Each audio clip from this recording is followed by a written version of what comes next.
은혜란 무엇입니까? 우리 그리스도인들이 교회 생활하면서 가장 많이 듣고 가장 많이 쓰고 하는 말이 바로 이 은혜라는 말씀일 것입니다. 은혜 많이 받았습니다. 은혜 많이 받으세요. 우리가 늘 우리 입에 붙어 있는 이 은혜라는 이 말의 뜻은 무엇을 말하는 것입니까? 흔히들 부흥이나 혹은 기도의 모임이 있은 후에 우리의 심령이, 우리의 마음이 뜨거워졌다든지 감동을 받았을 때, 우리는 목사님의 설교가 위안이 되었을 때, 그리고 그 말씀에 공감이 되었을 때 우리는 흔히들 은혜 받았습니다라는 그런 인사말을 건네기도 합니다. 또한 우리의 삶에서 좋은 일이 일어났거나 우리가 원하고 우리가 소원하는 그런 결과를 우리가 보았을 때도 우리는 은혜입니다라는 자찬의 말을 하기도 합니다. 일반적으로 우리가 말하는 이 은혜라는 개념은 대부분 이런 의미로 쓰여지는 것 같습니다.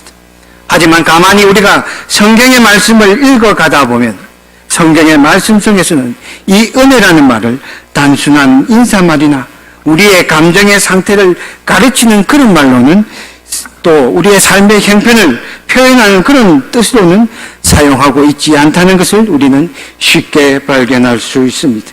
그렇다면 이 성경이 말하는 이 은혜란 무엇을 말하고 있는 것입니까? 성경은 하나님이 인간에게 대가 없이 베푸는 사랑을 은혜라고 표현하고 있습니다.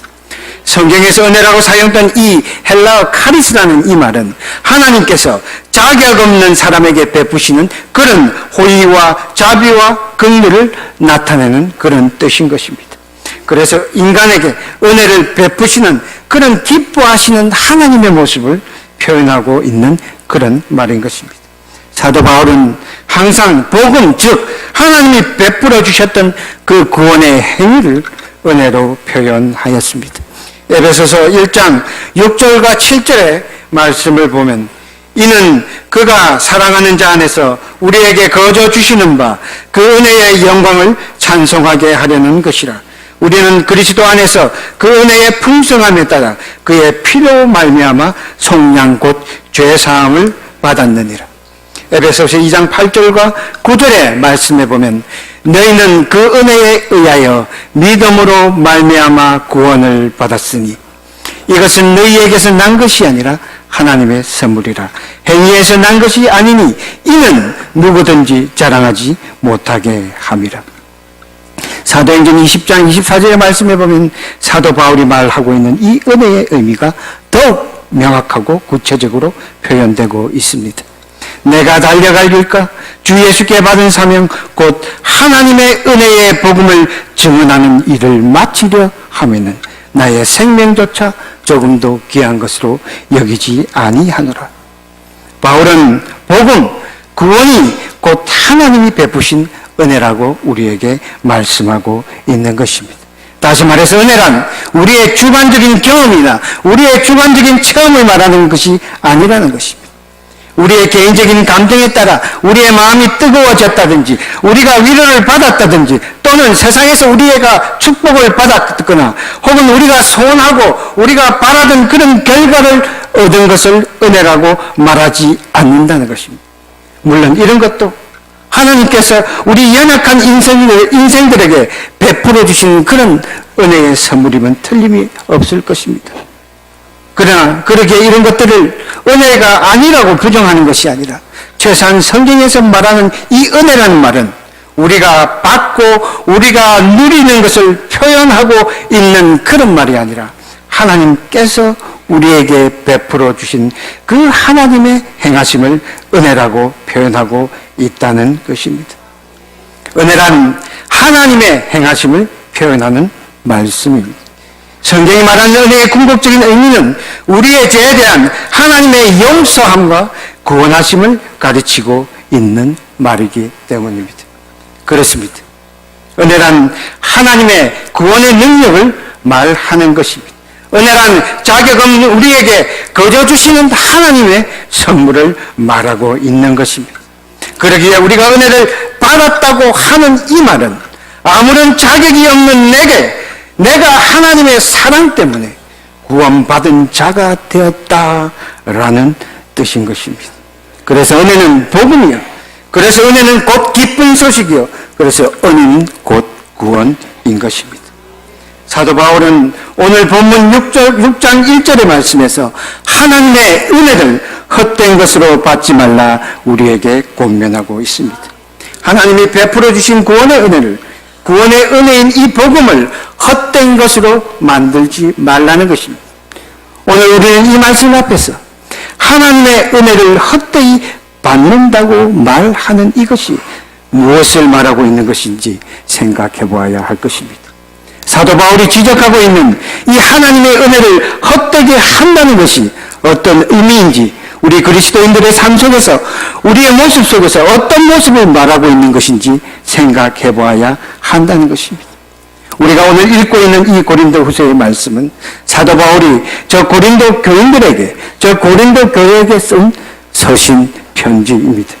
고린도 교회가 있었던 고린도 시는 당시 로마 제국에서 가장 무역이 발달하였던 항구 도시이자 로마 제국에서 세 번째로 큰 대도시였습니다. 지정학적으로 지정의 가장 거점 지역에 위치해 있었기에 지정회를 중심으로 한 로마 제국의 모든 물류가 몰려드는 그런 물류 중심지였습니다. 당연히 세계 각지에서 무역선이 몰려들었고 사람들로 넘쳐났던, 그래서 무역과 상업이 발달한 경제 중심 도시였고, 그래서 경제적으로 풍요로운 도시였기에 늘 문화와 학문의 중심지가 되어졌고, 또 각국에서 모여드는 수많은 여행자와 그 뱃사람들로 인해 오락과 유행이 발달하고 음주와 음란이 넘쳐났던 당시 로마 제국에서 가장 대표적인 태폐 도시였습니다. 바울은 바로 이곳에 그의 신실한 동역자이자 후원자였던 브리스길라와 아굴라 부부와 함께 교회를 개척하였습니다. 바로 그 교회가 고린도 교회였습니다. 이 고린도 교회는 여러 가지 문제가 많이 있었습니다. 그 중에서 고린도 교회의 가장 심각하였던 문제는 교인들이 파당을 지어서 분열하여 분파를 만든 것입니다. 바울파, 아볼로파, 게바파, 그리스도파로 네 개의 파로 그들은 나뉘어졌습니다. 그들은 세례를 누구에게 받았느냐 하는 것을 따지며 분열하였고, 음식을 나누는 친교 때문에 또한 분열하였습니다. 또 한 가지 그들을 분열하게 만든 것은 아이러니하게도 성령의 은사 때문이었습니다.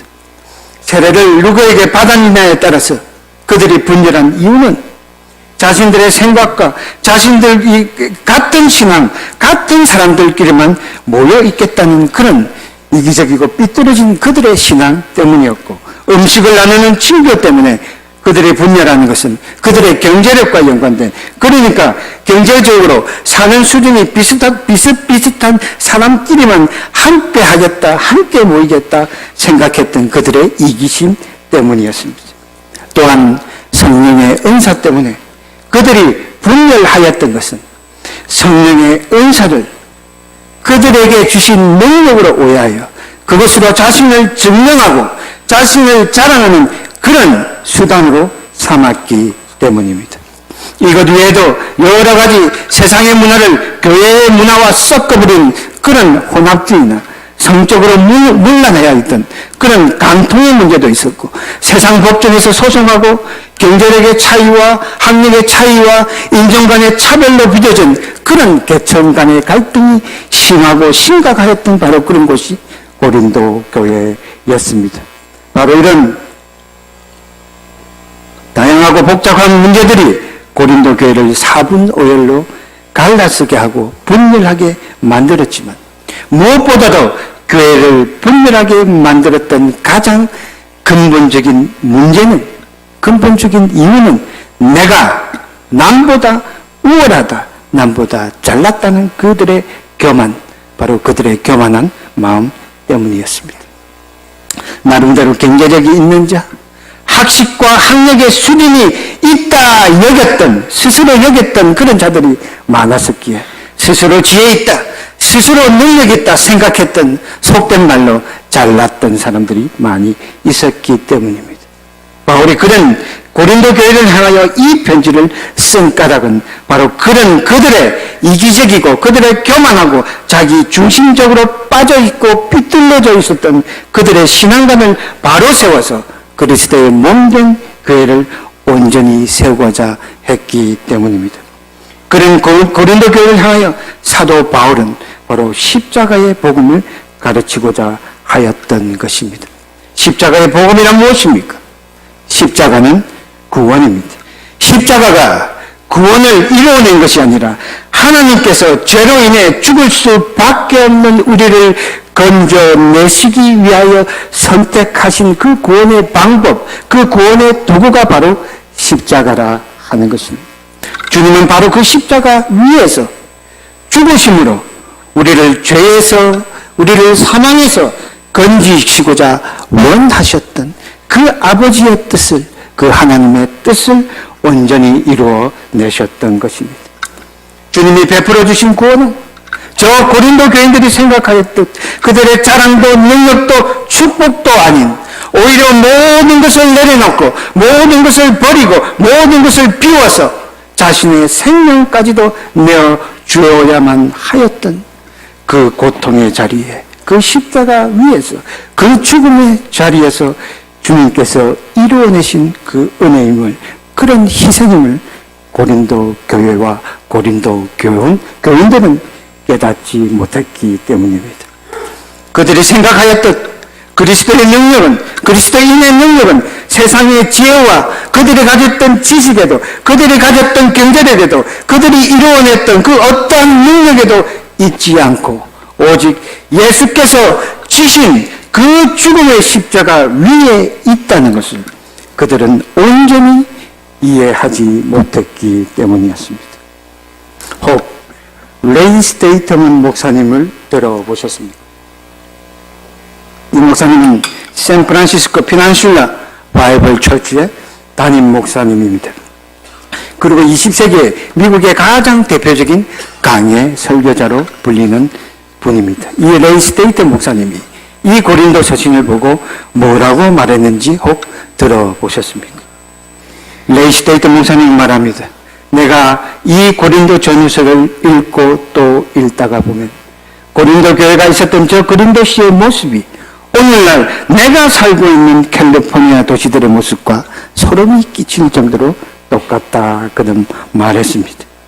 또 많은 캘리포니아의 교회들의 모습이 오늘 성경에 나와 있는 이 고린도 교회의 모습과 너무나 유사하다 말하였습니다. 그래서 그는 이 고린도 전후서의 이름을 이제는 바꾸어야 한다 말합니다. 이제는 고린도 전후서라고 부를 것이 아니라 캘리포니아 전후서로 바꾸어야 불러야 한다. 고린도시의 풍요로움이 캘리포니아에 있는 도시들의 풍요로움과 같고 자신의 유익만을 내세우고 도무지 교회와 주를 위해 고난도 헌신도 인내도 저버렸던 저 고린도 교회의 모습이 오늘날 이 땅의 교회가 우리 그리스도인들에게 희생도 고난도 요구하지 않고 그런 것도 감당하지도 않는, 그래서 그저 평안하고 화려한 모습만을 찾고자 하는 그런 모습, 그런 신앙의 형태를 책망하고 있는 말씀이기 때문입니다. 일부 신학자들은 이런 신앙의 형태를 캘리포니아 복음이다 말한다고 합니다.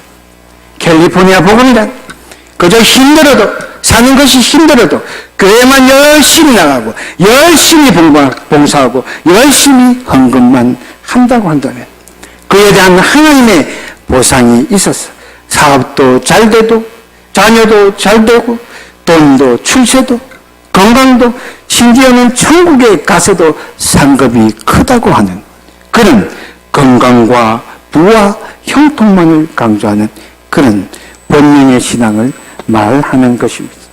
이 땅에서의 물질의 풍요와 생활의 편안함, 그런 것만을 축복이라 그들은 강조하며 그리스도인의 삶과 이 교회 공동체의 삶을 헌신과 사랑과 희생으로 빚어낸 그런 섬김이 아니라 그저 편안하고 자신에게 유익되는 그런 사교적인 교제로, 그런 모임으로 하나님의 교회를, 이 재단을 전락시키고자 한다면, 그렇다고 한다면 우리는 기억해야 할 것입니다. 그런 교인들은 분명 십자가의 복음이 아닌 다른 복음, 병든 복음, 변질된 복음 속에 살아가고 있는 그런 병든 그리스도인을 잊지 말아야 할 것입니다. 혹 교회 생활이 그저 왔다 갔다 하는 교회 생활이 별로 부담이 되지 않으십니까? 그저 주일 예배 한 번 참석하는 것만으로 만족되십니까? 아니면 그런 생활이 일말의 조금의 양심에 끄리낌이 있고 가책이 되어서 내 삶에 부담이 되지 않을 정도로 봉사하고 부담되지 않을 정도로 선교하고 활동하고 참여하고 있는 그런 것만으로 내 신앙생활이 충분하다 생각되어 지십니까? 그렇다고 한다면 그런 분들은 오늘 이 말씀 앞에서 스스로를 곰곰이 돌아보시기 바랍니다. 내가 믿는 이 복음, 오늘 내가 강구하는 이 기도가, 또한 내가 붙들고 사는 그 말씀이 하나님의 말씀이 아닌 혹 캘리포니아 복음은 아닌지, 병든 복음은 아닌지, 변질된 복음은 아닌지 돌아보고 또 돌아보고 또 돌아보시기를 원합니다. 구원은 공로가 아닙니다. 은혜는 우리가 하나님께 드렸던 그 헌신에 대한 하나님의 상급이 아닙니다. 은혜는 자격 없고 받을 조건 없이 그래서 죽어 마땅한 나 같은 죄인에게 그저 아무런 이유 없이 베풀어 주셨던 하나님의 사랑이기 때문입니다. 고린도 교회 성도들은 주님께서 이루어내신 이 구원의 은혜를 바로 깨닫고 바로 알고 있어야만 했습니다. 또한 캘리포니아 복음을 쫓아갔던 이 땅의 많은 교회들과 많은 교인들도 바로 하나님의 구원의 은혜, 값없이 주셨던 이 하나님의 은혜를, 이 구원의 은혜를 바로 알고 있어야만 했습니다.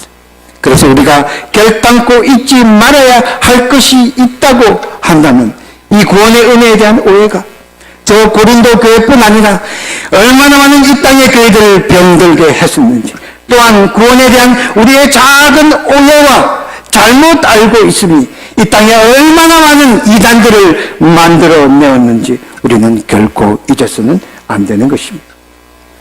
하나님의 은혜를 헛되이 받지 않는다고 하는 것은 주님의 십자가의 복음을 붙들고 살아가는 것입니다.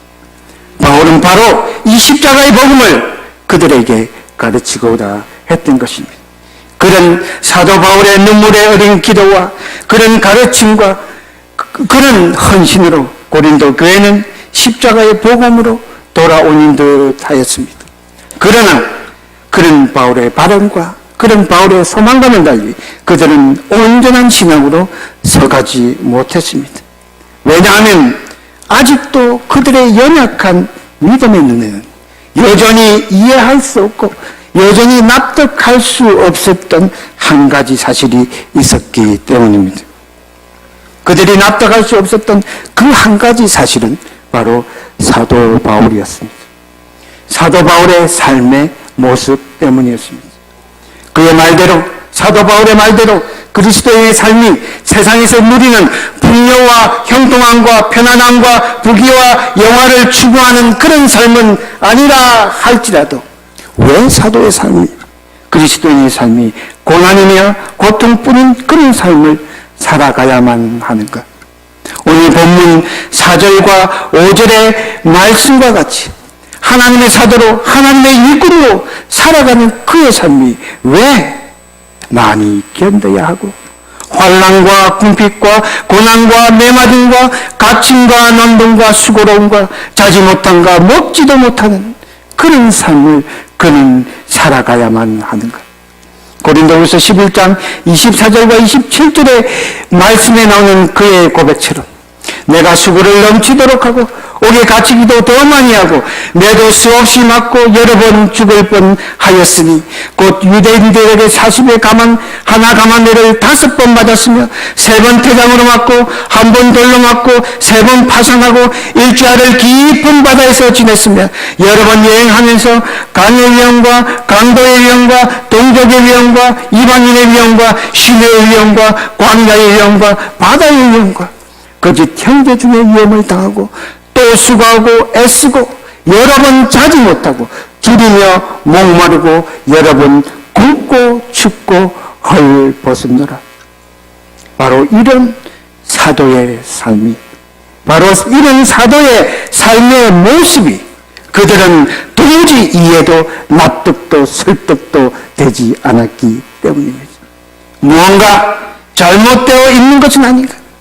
그가 정말 하나님의 사도라면, 그가 정말 복음의 전파자로 부름받은 하나님의 복음의 사신이라 한다면, 혹 사도의 개인적인 삶이 고난받는 것, 그런 것들을 우리가 이해하고 또 10분 이해한다 할지라도 그가 가는 복음의 사역, 복음 전파를 위해 달려가는 그 사역의 길만큼은 누가 보아도 납득할 수 있고 누가 보아도 설득될 수 있는 그런 결실들이 있어야 하는 것은 아닌가 하는 그런 의문 때문이었습니다. 또한 고린도 교회 속에 여전히 속가내지 못하였던 거짓 교사들이 번영복음, 고린도 복음, 캘리포니아 복음과 같은 그런 변질된 복음을 덜먹거리며 사도 바울의 삶을 끊임없이 비방하고 조롱하고 흔들어 대었기 때문입니다. 그런 그들에게 그들이 가진 의문과 그들이 가진 질문과 그들이 사도 바울에게 던졌던 비난과 조롱에 대한 대답이 바로 고린도 후서입니다. 바울의 대답이 그들에게 던졌던 그 대답이 오늘 본문 이 6장의 이 말씀 속에 녹아져 있는 것입니다. 왜 고난입니까? 왜 그들이 비난했던 것처럼, 왜 그들이 조롱했던 것처럼, 오늘 본문 8절과 9절의 말씀처럼 왜 그는 고난 속에서 살아가야만 했습니까?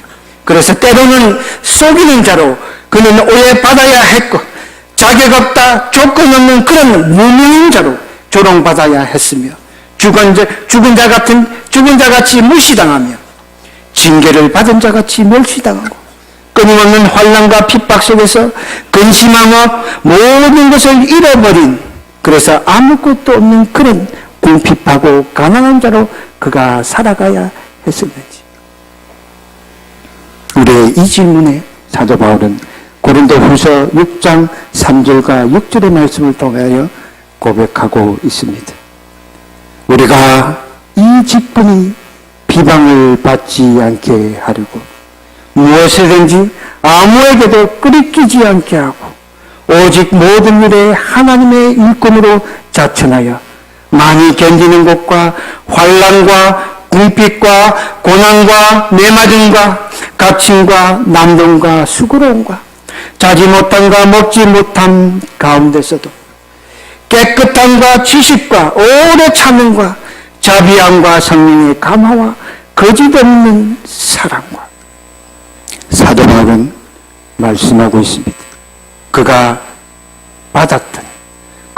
고난을 받았던 이유가 저 고린도 교회가, 저 고린도 교인들이 그를 비난하고 조롱하였던 것처럼 무엇인가 그가 잘못했어, 뭔가 그의 삶이 잘못되어서 그가 고난받았던 것이 아니라 주님이 그에게 맡겨주신 이 직분, 이 사명을 감당하기 위해서 그는 그리스도인으로서, 사도로서 모든 면에 끄리낌이 없이 누가 보아도 끄리낌 없는 그런 삶을 살아가야 했기에, 또한 하나님의 일꾼으로 모든 게 흠이 없고 깨끗하고 그런 삶을 살아가야 했기에, 그리고 또한 하나님의 말씀 안에서 오래 참고 자비하고 성령에 붙들린 바 거짓없는 사랑으로 이 직분, 이 사명을 감당하고 살아가야 하기에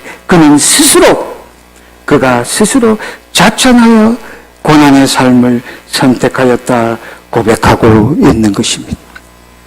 원치 않는 고난, 피하고 싶은 그런 고난이 아니라 피할 수 있었던 고난, 선택하지 않아도 되었던 고난, 택하지 않아도 감당하지 않아도 되었던 그 고난. 고난이 닥쳐온 것이 아니라 스스로 고난을 자천하여 그 고난 속으로 들어갔다 그는 고백하고 있는 것입니다. 그의 사명이 무엇이길래, 하나님이 그에게 맡기신 그 직분이 무엇이기에 그는 그런 고난의 짐을 짊어져야 했을까? 그냥 편안히, 그냥 쉽게 그런 복음 전파의 사역 길은 없었을까 생각해 보게 됩니다. 그런 우리의 질문에 바울은 그가 짊어진 고난의 이유를 고린도후서 5장 18절과 19절의 말씀을 통하여 우리에게 말씀하고 있습니다. 모든 것이 하나님께로 났으며 그가 그리스도를 말미암아 우리를 자기와 화목하게 하시고 또 우리에게 화목하게 하는 이 직분을 주셨으니 곧 하나님께서 그리스도 안에 계시사 세상을 자기와 화목하게 하시며 그들의 죄를 그들에게 돌리지 아니하시고 화목하게 하는 말씀을 우리에게 부탁하셨느니라. 구원은 화목의 사건입니다. 십자가는 이전에 나를 위해 살던 나, 나의 유익만을 위해 살던 나, 내 죄로 인해 하나님과 원수되었던 그런 나를, 그런 우리를 하나님과 화목시킨 화평과 화해의 자리입니다. 자신의 생명을 던져 자신의 죽음으로 이루어내고 만들어낸 그런 희생의 자리, 헌신의 자리, 사랑의 자리이기 때문입니다. 사도 바울에게 맡겨졌던 이 항목의 직분 또한 그러합니다. 모두가 자기의 이익을 위해 싸우고 분열하고 비방하고 무너뜨리는 바로 그 다툼의 자리, 분열의 자리, 그 미움의 자리로 들어가 때로는 온갖 비난과 때로는 온갖 비방을 감수하고 오해를 참아내고 눈물과 희생과 헌신으로 화해를 이끌어내고 화평을 이루어내는 십자가의 길이기 때문입니다. 그리스도인으로 산다는 것은 바로 이 직분, 이 사명 앞에 부름받은 것입니다. 하나님이 베풀어 주신 은혜를 헛되이 하지 않고 하나님의 은혜를 바로 안다는 것은 바로 이 사명, 이 직분을 붙들고 있는 것입니다. 주님께서 우리에게 그러하셨다. 우리 또한 세상으로 나아가 이 화목의 사명을 감당해야 하는 것입니다.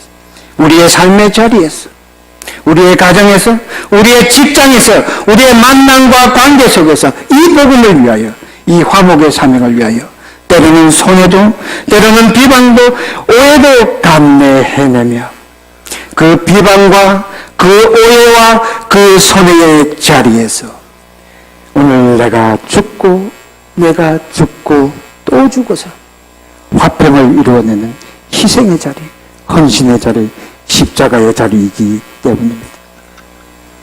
혹 이 사명을 지키고 이 사명 앞에 부름받고 이 사명을 행하다 시련을 만나게 된다면 두려워하지도 염려하지도 낙심하지도 마십시오. 하나님이 함께 하심을 믿고 붙드십시오. 우리는 하나님과 함께 일하는 동력자임을 기억하십시오. 하나님이 우리의 동력자가 되어주시고 함께 하신다는 그 약속을 기억하십시오. 그리고 또한 사도 바울의 고백의 말씀을 통하여 약속하셨던 그 놀라운 은혜를 소망하고 기대하십시오. 그 믿음에, 그 부름에 서 있다고 한다면 우리는 우리의 삶이 비록 무명하여 무시를 당하는 그런 자 같으나 우리는 결국 유명한 자가 될 것입니다. 죽은 자 같으나 살아있고 징계를 당하는 자 같으나 결코 죽임을 당하지 아니하고 늘 우리의 삶에 근심은 걱정만 쌓여가는 것 같으나 결국은 우리의 삶이 항상 기뻐하게 되는, 또한 가난한 자 같으나 모든 사람에게 은혜를 끼치며 모든 자에게 위로가 되고 모든 자에게 기쁨이 되는, 그래서 모든 것을 가지고 있는 그런 복된 삶을 살아가게 될 것이기 때문입니다. 그런 믿음과 그런 소망을 품고 썩어져가는 이 세상의 것이 아니라 영원한 하나님의 나라의 소망을 들은 그런 복된 하나님의 백성들로 살아가시기를 주의 이름으로 축원드립니다. 이 시간 함께 기도하기를 원합니다. 이 시간 이 말씀 앞에 우리 자신을 돌아보기를 원합니다. 하나님께서는 우리에게 이 화목의 임무를 주시고 우리에게 화평의 사명을 주셨습니다. 하지만 우리는 살아가면서 이 사명을 감당하지 못할 때가 얼마나 많았는지 오늘 이 시간 우리 스스로를 돌아보기를 원합니다. 하나 되라, 서로 사랑하라 말씀하신 주님의 뜻을 잊고 주님의 명령을 잊고 우리는 서로에게 얼마나 많은 가시 박힌 독한 말을 쏟아내었는지, 때때로 우리가 사역한다고 주의 일을 한다고 하면서도 늘 내가 하는 일이 옳다 배려하고 돌봄 없이 마구 쏟아낸 그 한마디 한마디의 말이 우리 서로에게 얼마나 많은 상처를 주고 얼마나 많이 아프게 했었는지, 늘 상대를 배려하기보다 내 이익만, 내 주장만, 나만을 위하는 그 이기 때문에 우리는 서로에게 얼마나 많은 상처를 주고 또 서로를 얼마나 미워하게 만들었는지, 아직도 우리의 대결의 상처가, 아직도 우리의 분열의 상처가, 아직도 우리의 믿음의 상처가, 아직도 우리의 삶 속에, 우리의 가정 속에, 우리의 직장 속에, 우리의 교회의 공동체 속에, 우리의 관계 속에 여전히 남아서 아직도 우리 서로를 얼마나 아프게 하고 우리를 분열하게 만들고 서로를 떠나가게 만드는지 돌아보기를 원합니다. 아버지 하나님, 우리의 못남을 용서하여 주시옵소서. 부족한 우리를 십자가의 복음으로 회복시켜 주옵소서. 화목의 직분자로 화평케 하는 참 그리스도인으로 서게 되길 원합니다. 그래서 분열이 있는 곳에, 그래서 다툼이 있는 곳에, 위로와 사랑이 필요한 그곳에 들어가 내가 주고 화평을 이루고 내가 주고 하나됨을 이루어내는 그런 화평케 하는 하나님의 아들로 그런 복된 삶을 살아가게 하여 주시옵소서. 우리를 구원하시기 위하여 십자가에서 화목의 제물이 되어주신 우리 주 예수 그리스도의 이름으로 간절히 기도드리옵나이다. 아멘.